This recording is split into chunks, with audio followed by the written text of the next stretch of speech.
In now. If I could ask you to turn off your cameras and your microphones, it certainly helps. And I'd like to welcome everybody to the October branch meeting. Oops, I got that one wrong. I forgot to change that to November. November branch meeting, which also includes our AGM. So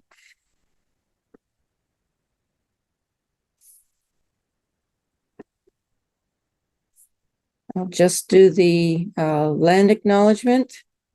The Durham Region Branch of Ontario Ancestors acknowledges that the lands on which we gather and where we work to preserve the records and family history of those who came before us are the traditional territories of the Mississaugas of Scugog Island First Nation, the Chippewas of Georgina Island First Nation, and a large Métis community.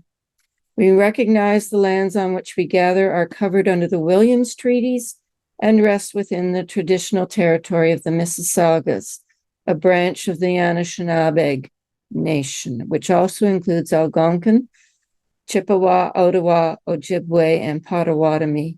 We honor, recognize, and respect these nations and indigenous peoples as the traditional stewards of the lands and waters on which we meet.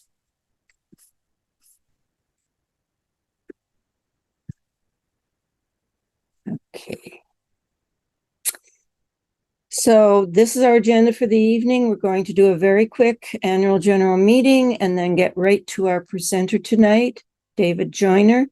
After his Q&A, there'll be a few announcements and our upcoming meetings. So first, we give many thanks to the Simcoe County branch for graciously sharing their Zoom account with the Durham Region branch. You may have noticed that when you register, you receive the confirmation emails from Simcoe County branch. But this is okay. You just need to read the title. Let me get my laser pointer. Just need to read the title and make sure it says Durham in front of every meeting you join. And you know you've got the right one. Moving on, we'll just have our quick AGM. Notice of the branch's annual general meeting was given at both our September and October meetings for the purpose of giving a report on our past 12 months of activity and for the request of volunteers to join the team at the branch.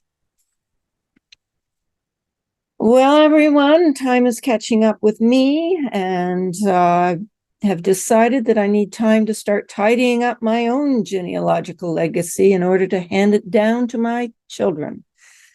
You won't be losing me completely. I will continue doing the program and giving a hand with some of the other projects of the branch. If you want to hear what is included in being chair, please contact me. If you are scared about being chair, consider becoming the vice chair for a year to find out what we do at Durham Branch, and I will mentor you. In fact, contact me if there's any other job you would like to help with. I'll be glad to hear from you. So, annual report, here we go. Durham Region comprises of most of the historic Ontario County and 3 townships from the historic Durham County. And our branch has been going strong for over 43 years with the help of an amazing range of volunteers over the years. We finally realized the long-term goal this fall when we were able to add Durham Branch's library catalog into the master library catalog on the Ontario Ancestors website. The next goal is to learn how to update the catalog. More school yearbooks have also been donated to our Ryan Taylor yearbook collection, and other books have been donated by our members. Under the guidance and indefatigable work of Stephen and Laurie Wood, the Fitzgerald collection, it's undergoing some fine-tuning, but it's basically pretty well finished. And that was at least 2 years of work. Work on the Ontario Name Index, as it's called, it is short formed as TONY, That project is moving forward, but at a slow pace. We could use more people with a working knowledge of Excel to join us in this particular project. Kudos to Stacy Goddard for the work she puts into Tony. Our branch meetings this year and our DNA special interest group and the social virtual drop-ins have all been well received.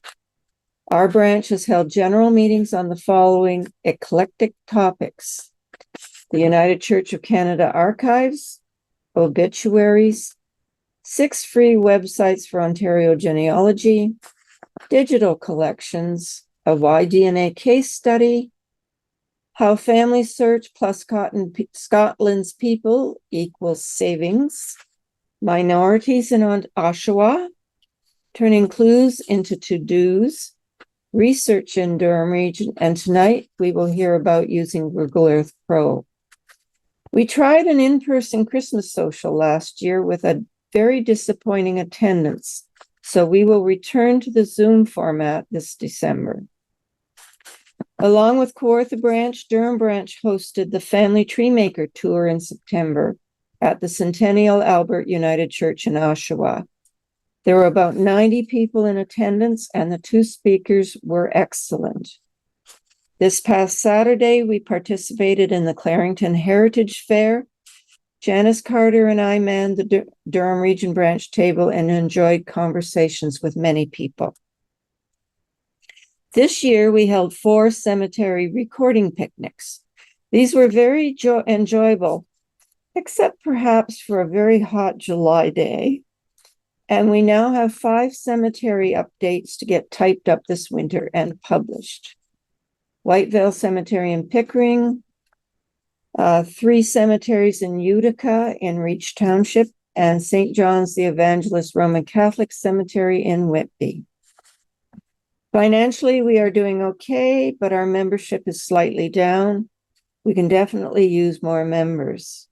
Our publication sales also help keep our finances going well. For now, our library is still at the Northminster United Church in Oshawa. We are somewhat in limbo since the church congregation folded in July, and the United Church of Canada has not implemented any plans for the building yet. It may turn out that we will have to vacate at some point. Our Kindred Spirits newsletter is continuing without an editor, although we have a wonderful layout editor, and the team is challenged to keep it filled with news. So submitted articles are always needed and very welcome. You do not need to be a member to submit an article. The subject matter must be of Durham Region's genealogical or geographical interest, about new resources or record sets or websites, or be of research assistance. The new digital delivery model for the newsletter has been working well to keep costs down and keep our membership fee at the same great rate. The wonderful research team headed by Stephen Wood is ready and willing to help with your Durham Region queries. Just email him at durhamresearch@ogs.on.ca. We do not charge for simple queries that we can answer from our resources, but instead welcome donations to the branch. Respectfully submitted, Nancy Trimble, Chair of the Durham Region Branch. So here's the current crew of our team, and most of them have been working now for anywhere from 7 to 10 or more years. Volunteers are always welcome. We are in great need of new ideas and perspectives, and distance doesn't matter anymore in this age of Zoom meetings. Many of our projects could use additional volunteers to speed them up. If you want some introduction and an idea of what we do, the vice chair position has been vacant for many years. So at this point, I declare the AGM closed unless there is someone who has questions. If you're willing to volunteer, put your name and email address in the chat. I would absolutely love it if somebody would help us out.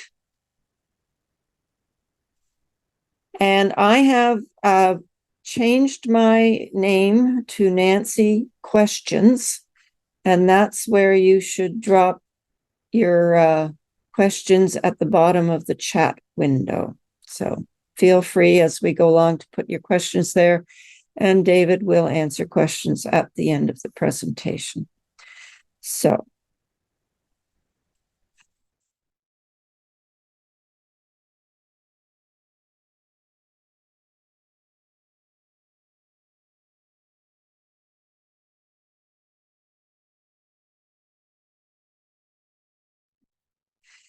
and before everybody leaves,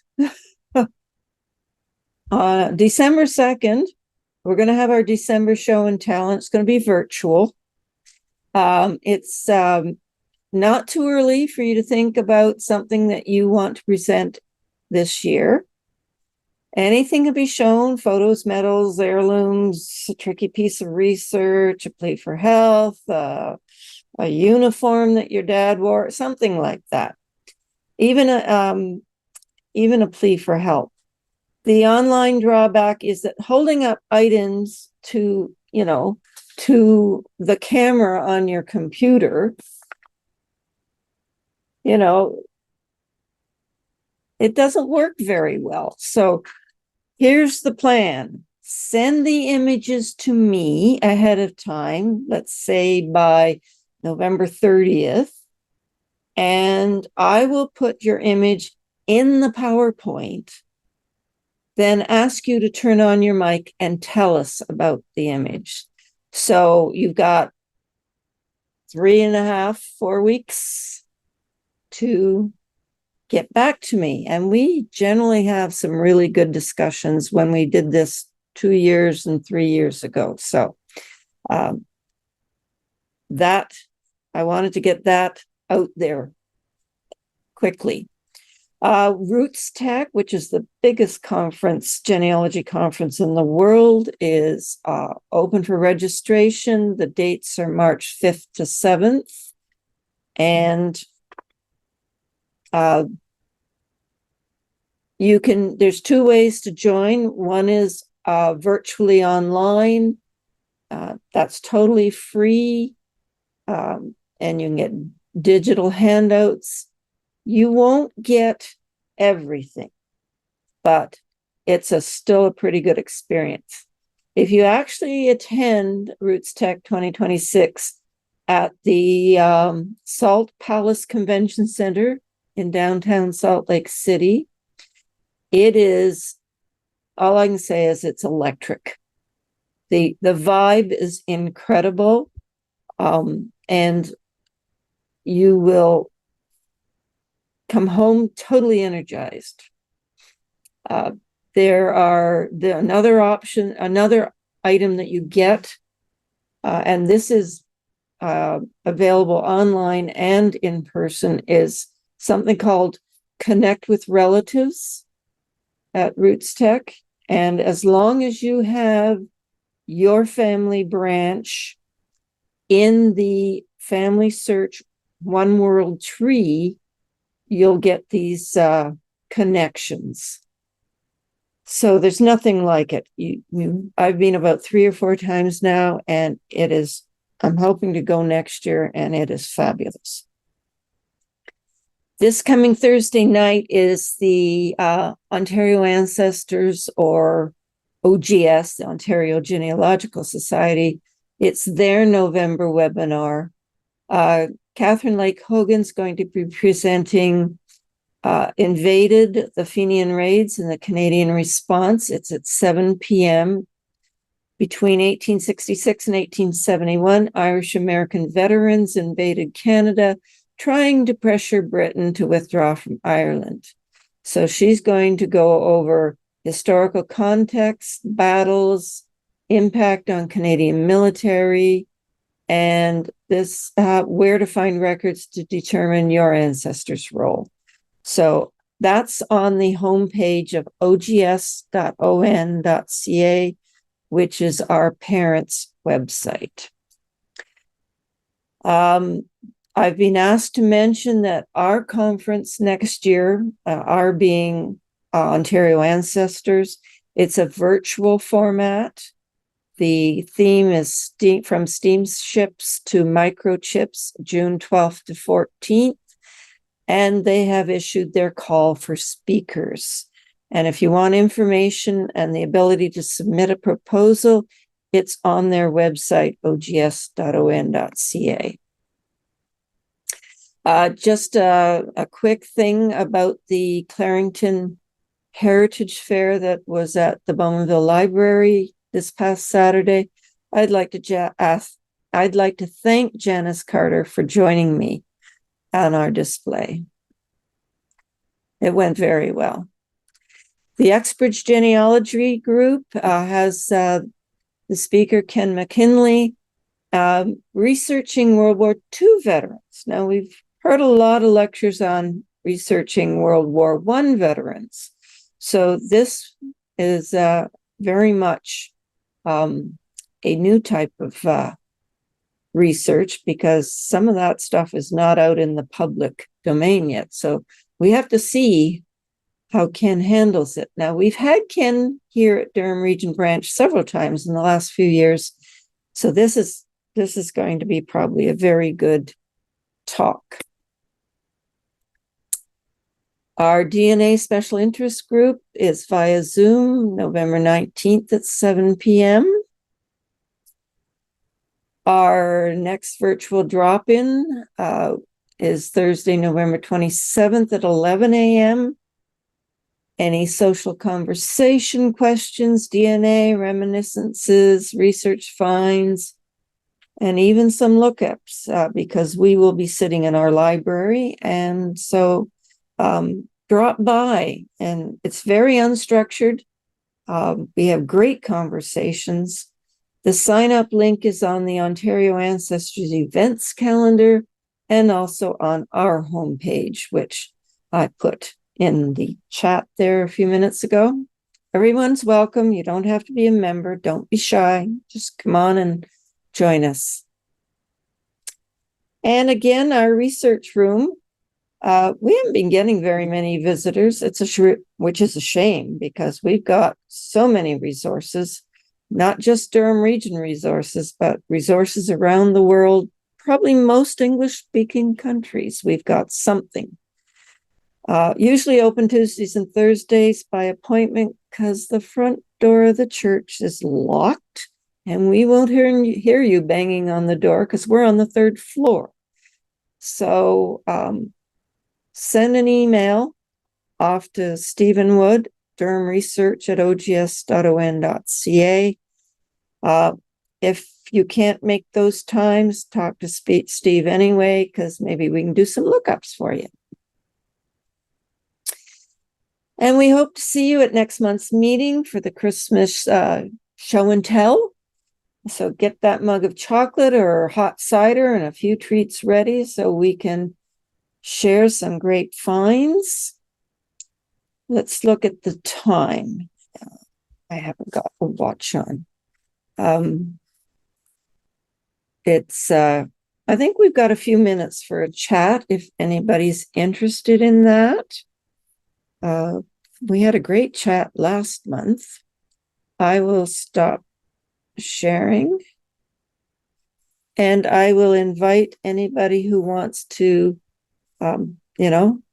turn on their camera and open their microphone, or even just open their microphone if they're shy, and come on and ask questions, or you can drop a question into the chat.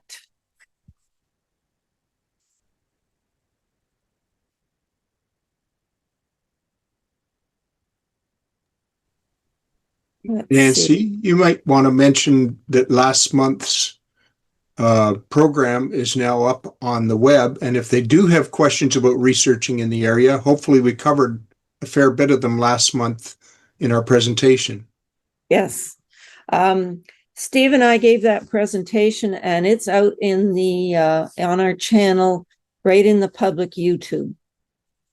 So anybody can go in and, just search on Durham Region Branch to get our channel, and the recording of the meeting is up there. The handout we gave were mostly links on where to do research online.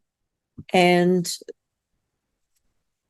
essentially, it's pretty close to what we've got under our researches tab on our website, which is durham.ogs.on.ca. So, Wendy. Oh, you know what? I'm looking at my computer screen and I didn't have my computer up, or my monitor didn't have my computer up, which is why you didn't see me. You somehow you Unmute. turned your microphone off. I was still muted. Okay. Yeah. Go ahead. So that was a really great presentation. I'm excited because I have relatives or ancestors from all over the place. So I can do this for a whole bunch of people. I envision, as I'm finding particular right now, I'm thinking of my French ancestors, where I can just say, okay, this one was from here and this one was from there. And then you can mark it and then go back and say, oh, look here, I see a pattern. Yeah. Because my French ancestors came over in the 1600s. But my Crandos, Quebec or Nova Scotia? they went to Quebec. They went to Trois-Rivières and Okay. Louisville. But I also have Crandalls who came over in 1635, settled in New England and Rhode Island, and then Port Perry. They were the bad guys in Port Perry, the part of the Markham gang. Yeah. And would have been interesting I'm going to just look at my camera here. Would have been interesting for my mom to have known that because she was the Crandall. But I'm wondering, I also had Oaks, and I don't have too much on the Oak family, although my sister always tells me, oh, yeah, they're still living around there, but I haven't found anybody living. Okay. Oaks. So my mom's mom was an Oak, OKE. Yeah. I worked at the Ajax General Hospital, and one of the head nurses was an Oak. Mm-hmm. Well, there was a lot of them around there, I know, and there probably still is. I just haven't found them. I've had more success with my dad's family than I have with my mom's. So what I think I mentioned this one other time. I'm trying to connect Reuben Crandall to find out who came before he did, because I think somebody came before Reuben and to Southern Ontario. But I think that when whichever ancestor it was that left Rhode Island mad at when his dad died because he didn't inherit anything, the older brother got everything, and there was 9 brothers. So he left and I think he went to Dutchess County in New York. And I just did a webinar yesterday on New York, finding out more about researching there. So I'm kind of excited about that because I found out more stuff. But I can plot. I can now say, okay, John Crandall came from this place just outside of Wales in England, went over and just missed the witches' trials, and then the Quakers rejected him. So he went to Rhode Island and was a big deal in Rhode Island. And then when he died, my direct ancestor left. The book, the Crandall book, which is very thick, but I have has all been scanned, and I have a copy of the scan, says, well, yeah, he left, but nobody knows where he went. And I'm like, oh, he had to go to just somewhere else in New England. He wasn't going very far in, the early 1700s. So I'm just really excited about this Google Earth thing, that I can now pinpoint all these different people. And then maybe I'm going to figure out the connection between Reuben and be able to, come from both ends and figure out which ones they are, because there's so many Crandalls. Yeah. There are so many, thousands. what you're kind of doing is describing a migration path, and that might Yeah. show you things. You know, that Yeah. being visual, it might be pointing you to other areas of research. Hmm. I'm a very visual person. I was always the one in the classroom going, "Can you show me that?" Drove my teachers nuts. Yeah, well, that Or, sounds good. "Why would you put letters in with numbers? That doesn't make any sense. I need to know why." So, yeah. But yeah, he would have been a great geography teacher. Oh, Uh, Imagine having someone like that teaching you like that. Well, we never had those tools, right? We never had these tools. well, we didn't. I've So got my scratch off map up on the wall there that when I go visit somewhere in the world, I go and I scratch it off. And I'm like, I still have continents to go to. But I was just in France and I was thinking, I don't know where my French ancestors came from. Would have been so interesting yeah, to, as I was taking the train from Paris to Provence, to say, oh, I'm riding past where they would have been. I think it was one of them came from the Somme. I think she was a fille de roi, but I don't know. I haven't confirmed it yet. So yeah. it'll I be, don't know how you would actually research feed de roi. there's a list. Okay, There's a but list. you So almost have to wonder if somewhere in France there's another list of how they found them and what ship they sent them over on and things like that. there's a list. It's actually on LAC. I just haven't gone to find it yet. Oh, okay, I that's keep good. getting sidetracked. I Well, have, I people have. came from, they came from Norway. They came from, I found a German connection with my French connection. My Frenchman married a German lady, but she's got my connection for UEL. Then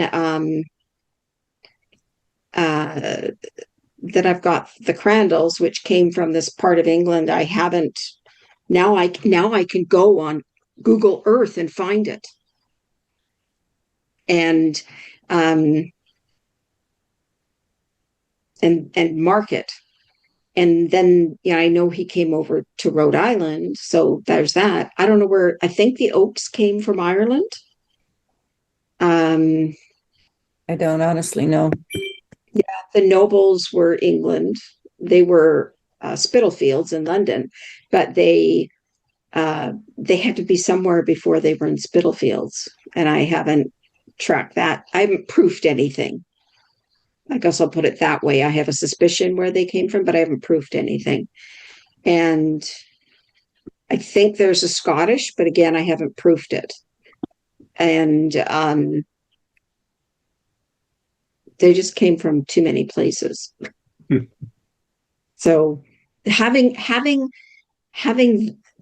this Google, and I can turn on and off and say, well, I just want this line. I think that'll be really cool. And then I've got people all over the Norwegians,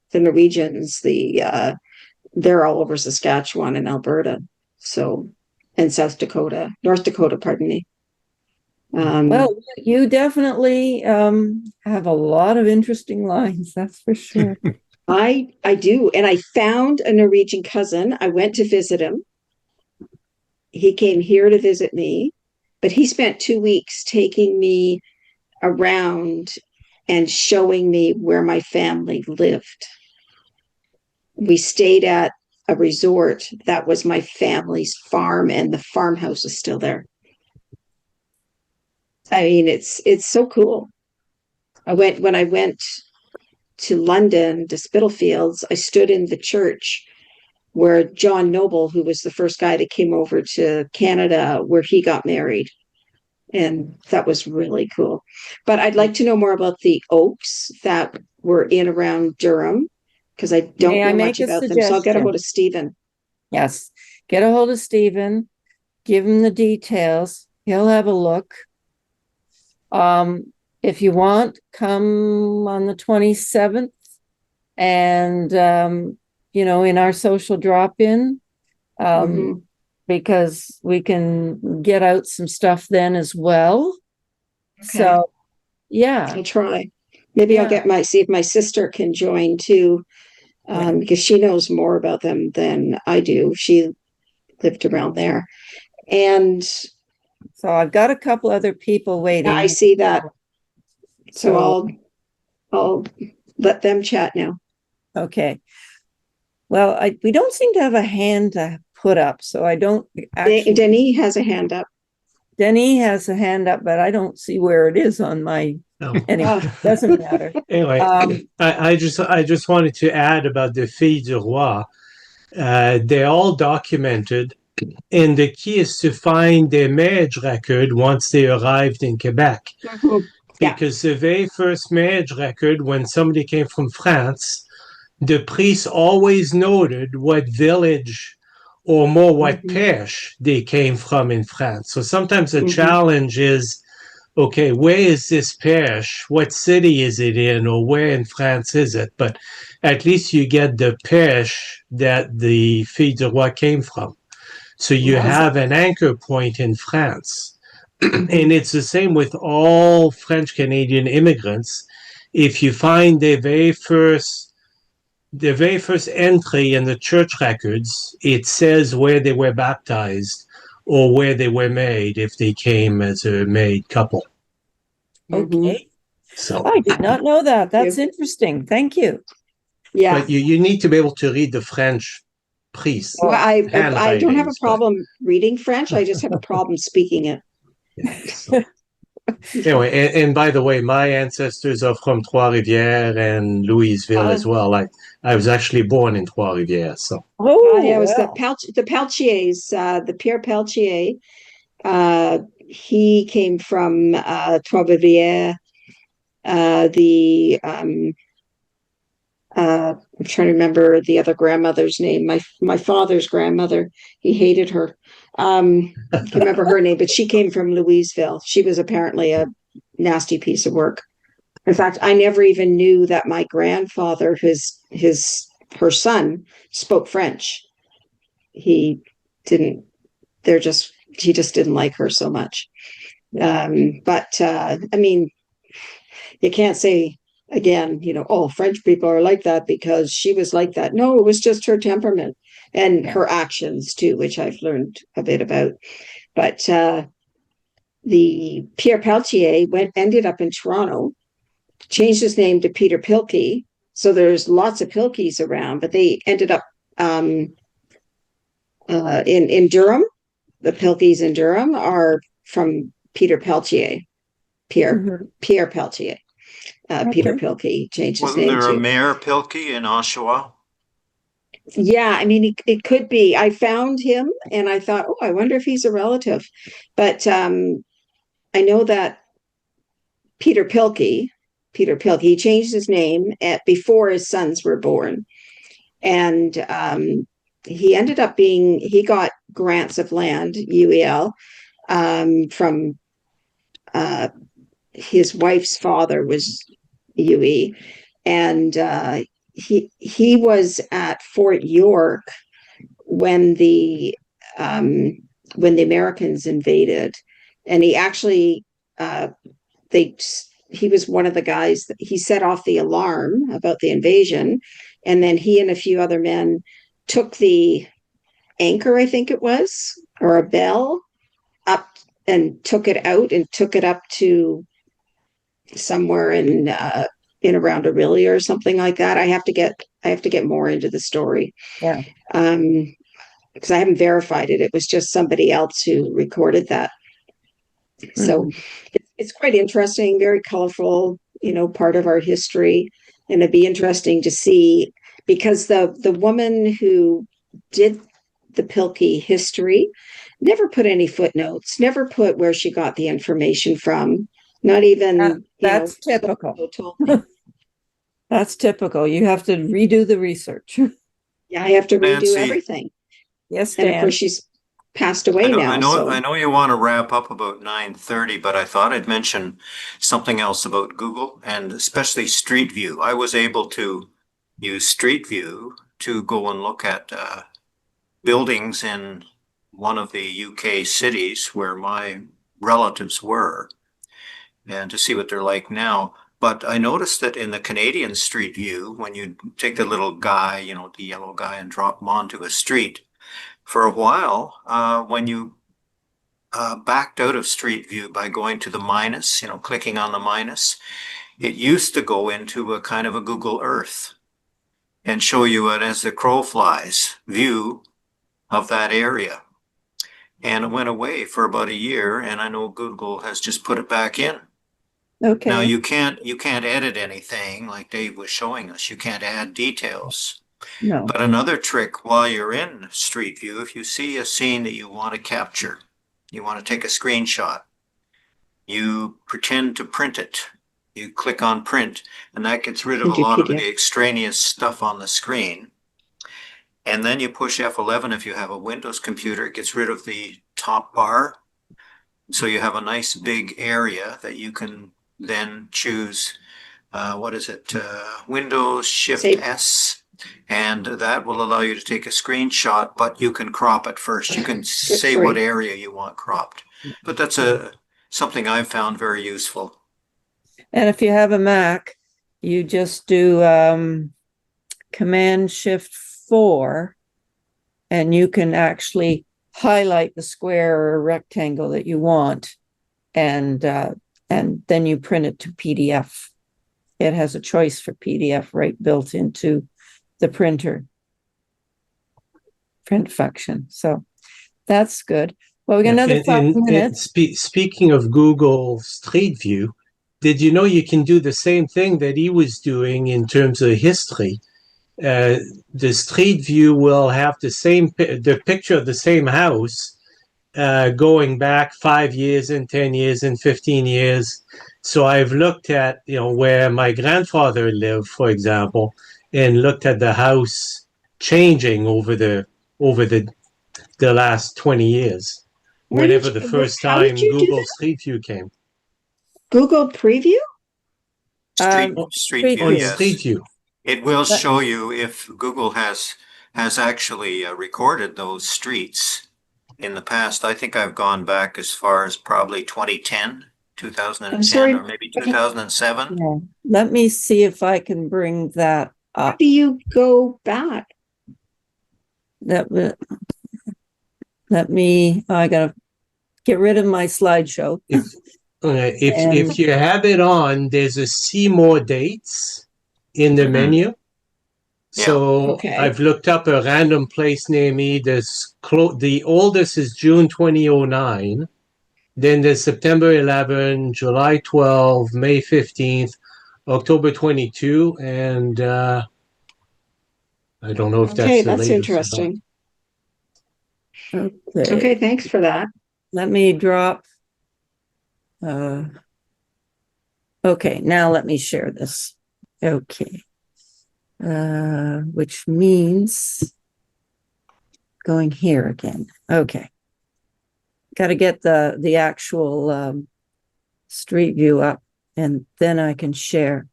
So when you're in here, I went to this building in Bowmanville. It's That's where they used to make organs in Bowmanville and pianos. okay. So there's your front door, roughly, in the corner there. So let me close this up. Oh, shoot. I just lost it. You have to drop your little guy on there again, I guess. Yeah. And Where'd he go? Oh, there he is. there he is. Okay, let's find the right spot right there. Okay. Okay, It did say August 2024. yes. Okay, so here, right See here, more dates. Okay. more dates. Oh, So I've there's never August- bothered to notice that. Yeah, well, And you can go back farther, I see. I got 2018, 2017, 2016, And 2014. there's an arrow to go back to 207. 2007. I guess that's the December first time they went through 2007. Bowmanville. Yeah. I was hoping there Okay. was going to be further back historical, but not really, because this actual area, as Dan mentioned, used to be the piano and organ factory. Oh. 100 years ago, probably. And Well, I remember it being still, well, not as a piano factory, it was a craft paper bag company yeah, Mm. after the piano. and my husband Dave said that when they moved to Bowmanville, his dad worked for Hydro, and Hydro had offices in that building as well. In fact, he figures that where our condo is on the second floor, I have to go down the side street. Mm. Right there, Mm. right there is where his father's office was, Oh, that's cool. in the old building. So I honestly That's- don't know when this was built. I think in the 1990s. Is the archive still across the road, Nancy? Is it still in the Oh, that's the basement? old library, Dan. Yes, in 1967, but it became the archives in the basement at one time. I think Well, it still Oh. is. well, it Yeah. does say Clarington Museum and Archives. So, Okay, so they still have the archives in the basement. yeah. So that's Mm. the old library that became the Museum and Archives and is now called the Sarah Jane Williams Historical Center or something like that. Yeah, it was built in 1967 as a centennial project. Oh, I didn't know that. That was, Thank the you. money was given for it anyway. I was just going to say that the money came from the government to be able to do that. I another question. Somebody in the beginning there, you mentioned the Utica Cemetery in Breach Township. There's 3 of them around Utica.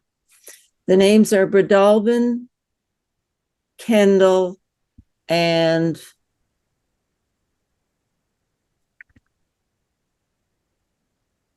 Hill something or other. Hill.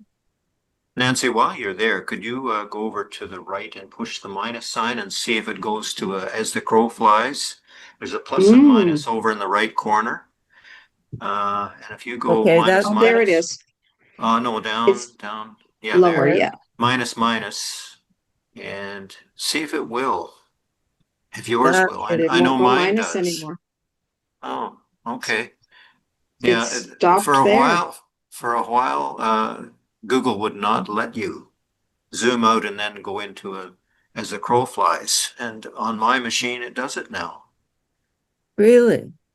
I don't know Hmm. what this does. This is interesting. Just to let Yeah. you know, Nancy, the third one was Hillman Cemetery. Oh, Hellman, thank you very much. No problem. Hillman. Okay. Yeah, because of course my Crandalls were all in around Port Perry, which I believe is Reach Township. It Is is. that correct? That Yeah. is, well, nowadays it's part of Scugog. Reach Township, Scugog Island, and Cartwright Township are all joined together now. But it is historical Reach Township for Port Perry. Yeah. Brian, Please. did you have something you wanted to say? You popped up briefly there. Yeah, I was just waiting for a pause in the conversation, but Steve beat me to it because Hillman was the third cemetery up there. Aha. Prince Albert is the main cemetery for the Port Perry general area. Yeah. It's the largest one around, and then It's smaller ones that oldest? go out. Largest. Would Large. it be the oldest too? Moderately, I think. I mean, it's got a Part lot of it, I guess. still. Yeah. And But what the was the name island- again? Prince Albert, It's Pine Grove. Prince Pine Albert. Grove. Yeah, sorry, in Prince Albert. Yeah. In Prince Albert. Well, Prince Albert, Pine Prince Albert, Grove. and Port Prince Albert? Perry are basically now kind of grown into each other. And it's Pine Grove Cemetery, and it's got probably 20 sections to it now. Wow. It's a big one. Huge. There's a Roman Catholic one that's fairly small, and it would be early on. What else is around Port Perry? I think I that's, doubt they were Roman Catholic. well, then that would be right in Port Perry itself. It's on the road going in from the west.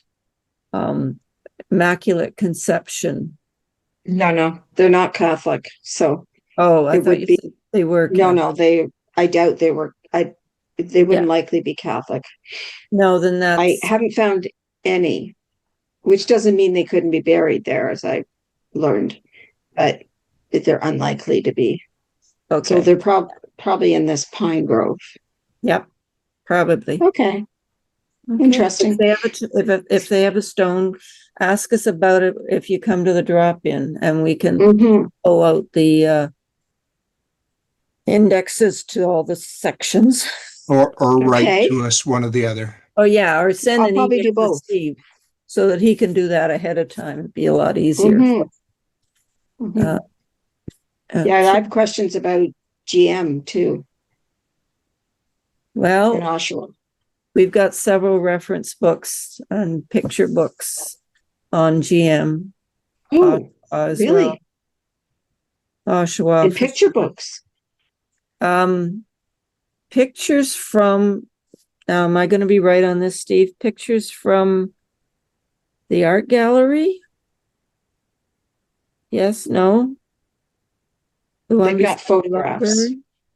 Well, certainly the Bulkley collection at the art gallery That's it. would probably have some, yes, but there's even specific anniversary GM anniversary books as well. So I don't know where their source of all the pictures were, but Bulkley would be one of the main Yeah. considerations. I would think. My grandfather worked at GM for most of his life, and they held his job during the Second World War, and so he went back. And I've been trying to find more information. Well, there's also the Oshawa Museum. It has an archives. That's the one that's down practically to the lake shore. I should send my sister there because Yeah. she lives nearby, and she spent many years living in Oshawa, but she's closer than I am. And Jennifer Waymark is the archivist there, and she has spoken to our branch several times. They're crowded for space.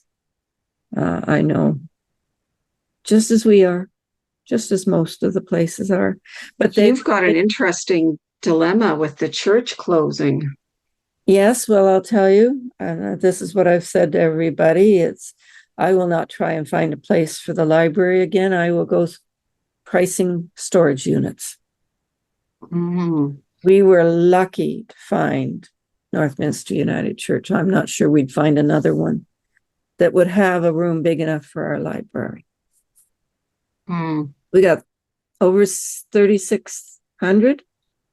It's over 4, isn't it? Well, it could very well be 46 maybe. 4,600 line items. But I mean, we've got some runs of periodicals that take up 5 feet of shelf, but they are one line item. So, And there isn't a local library that would have space. nope. Mm. We were in the Whitby Library for a while, but then they went in a different direction. Interesting. Yeah. Because I did have a conversation with the genealogist at the Oshawa Library. Okay, that would be, I can't remember her name now. well, Nicole. That sounds familiar. Yeah. And she led me into looking at the records from the union, the GM union, but there was nothing. You're for the farther years than us. Hmm? You're farther ahead than us, because I don't think we've got that type of stuff. She said there was there was somebody from GM who actually used to come into the library and look after the stuff and brought the stuff from the GM union. But he's retired. He's like gone now from there, but he had organized all kinds of things. So they actually have them online. So I was able to go look at some stuff, some newsletters online, but there was nothing that included my grandfather, which kind of surprised me. He was there for a really long time, and he was a master mechanic, and he was the kind of mechanic who I remember as a young child going to visit him, and he proudly showed me all his tools that had their own outline on the wall where they were stored. And he told me, if your tools ever rust, you get a bucket of sand and pour some oil in it and just stick them in there and you'll be fine. It's funny how that sticks in my brain. I probably was 7 or 8 years old, and I only met him twice. But I know that he was brilliant, and I got his war records, and he actually stayed in Canada because my grandmother was ill. She was in the Oh, that's the other thing. Sanatorium records. I'm making a note here. That might be anything. The Archives of Ontario.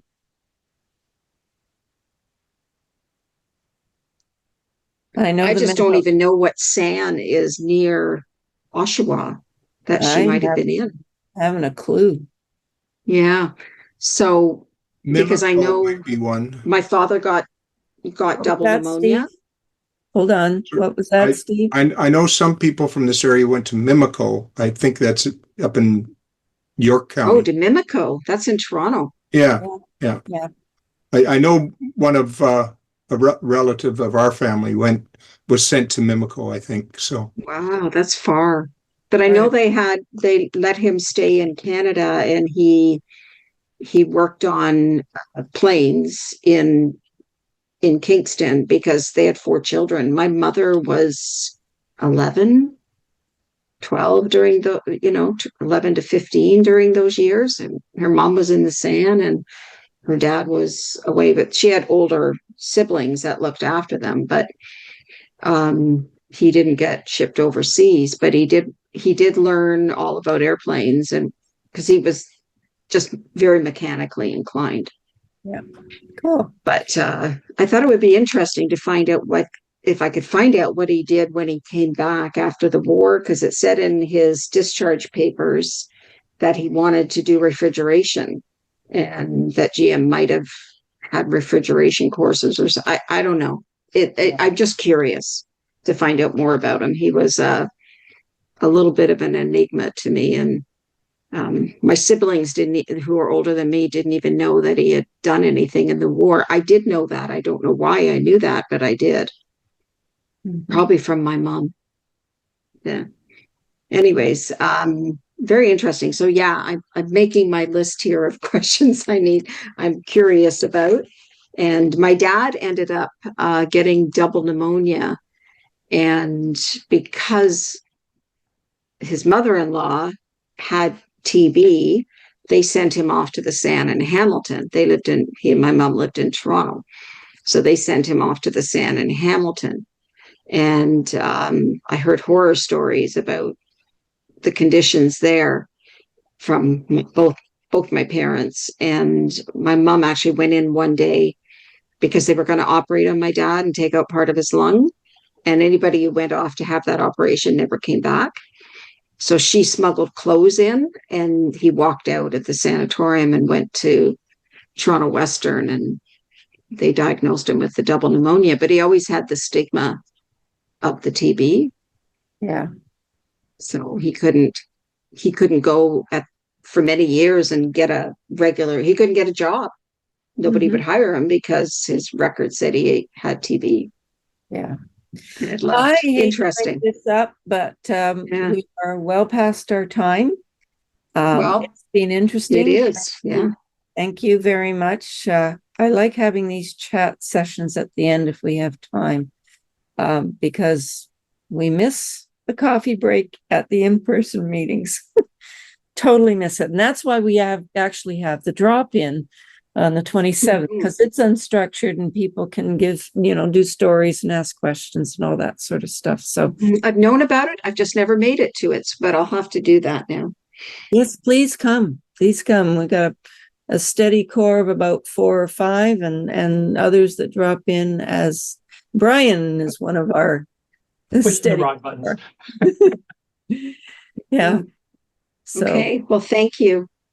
yeah, I'm glad you enjoyed our presentation. And Brian, did you have something you wanted to quickly say or Nope. anything? No, I was just clicking the buttons and I clicked that one by mistake, but Okay. Well, it's good to see you but it's anyway. fine. Hello, hello. Hello. So I'm about to hit the end button, and thank you everybody who came. Thank you for your time. Thanks, guys. And Another good night. session as usual. Yes, Mhm. thank you. Bye, everybody. Bye.